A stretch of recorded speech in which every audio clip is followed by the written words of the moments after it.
What's up, everybody? Kimberly Flowers here, the visual branding expert. Thank you so much for watching another episode of Beauty and the Brand. Today I want to talk to you about establishing visual credibility when selling to strangers online.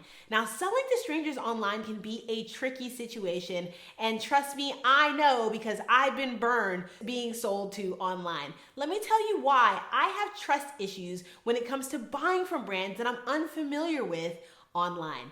So a few years ago, my sister decided that she was going to win Sister of the Year award and take me to a Broadway show for my birthday. Now, not just any Broadway show, the show that is my favorite movie, Beauty and the Beast. She was going to take me to the Broadway show for that movie, right? And I was super excited, and as with any occasion of my life, I needed a new dress. So I go with my friend to the mall, and we're looking through all the dresses because I wanted a particular dress. I didn't want just any dress. I wanted a dress that was the color yellow of Belle's dress in the popular scene at the end of the movie where she's, having that romantic moment with the Beast, and she's realizing that, there's more to him than what meets the eye, right?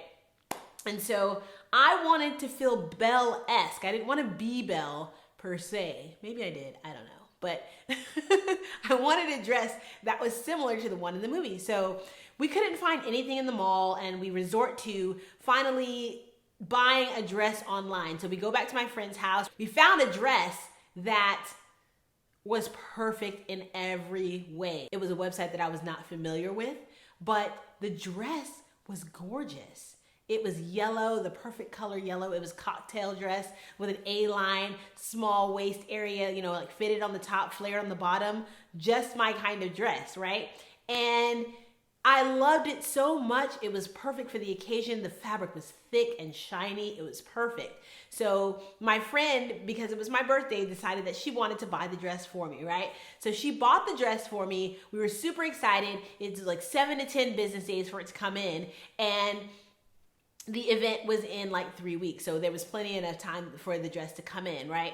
And so 7 business days passed and the dress still has not arrived. 10 business days passed and the dress has still not arrived. So now I'm getting a little bit nervous because I have like 10 days left before the actual event, the Broadway event where I had to wear my awesome dress, right?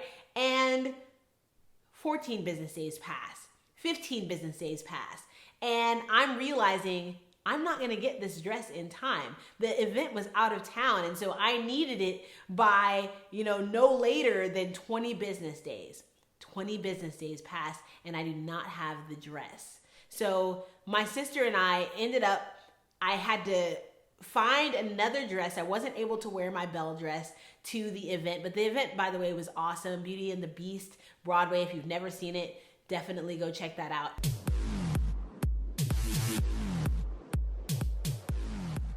The box came in the mail and it was super tiny. I remember seeing this super tiny box with my name on it, and I thought to myself, this can't be the dress, but I couldn't remember anything else that I had ordered online, but the box was like the size of a CD case, right?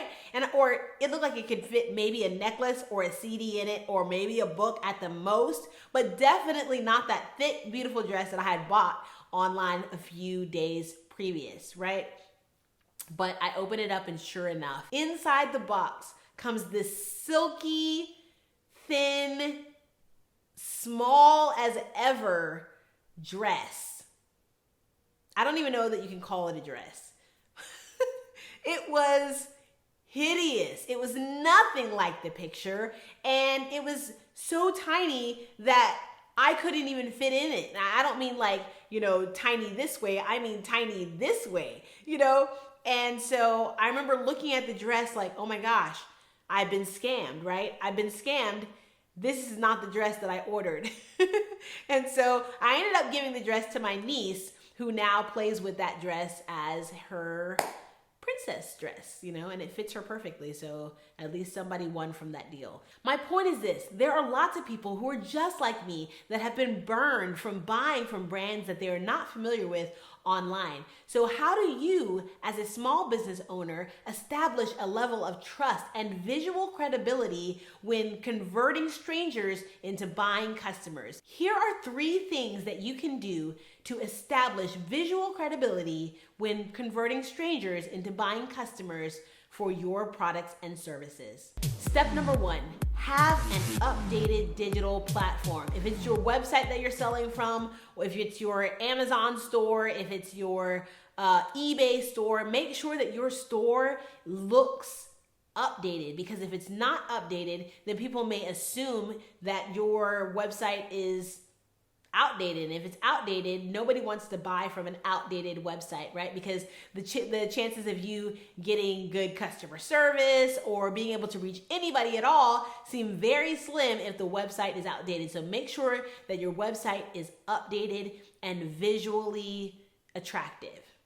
Step number 2, have an attractive and clear description of your products and services. What do I mean by that? I mean, have clear pictures, high quality pictures, right? That's what makes it attractive, because if you have a low end quality picture, it automatically looks like the quality of that product or service is going to be less than too. So you want to take pictures that are high quality, because it subliminally tells the customer that the quality that they're going to be receiving from you is also high quality when it comes to those products and services, right? And so you want to take multiple pictures so that that person can, the more pictures that they can see, the more trust is built in that description of what that product or service is. If you were a speaker, or you were an author, or you were a coach, then maybe your product is more like a classroom kind of thing, like it's modules, right? This person will learn this, this, and this from taking your program,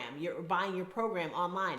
So you want to have a clear description about what that person can expect to learn in each particular module, so that that person has a higher trust for what they can expect from you when buying your product and your service.